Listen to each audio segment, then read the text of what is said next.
মানবপ্রমের এবং সেই সাথে best team of the year হয়েছে আমাদের রাশিদুল ইসলাম স্যারের টিম। আমরা সবাই তাদের জন্য স্যারকে অভিনন্দন জানাবো।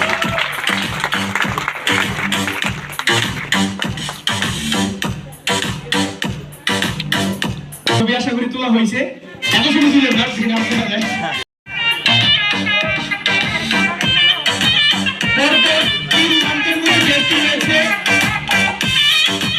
মানবপ্রমের এবং সেই সাথে best team of the year হয়েছে আমাদের রাশিদুল ইসলাম স্যারের টিম।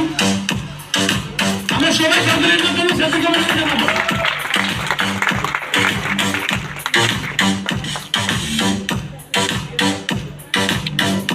ছবি আশা করি তোলা হয়েছে, এত ছবি তুলে না সেটা আপনারা যায়।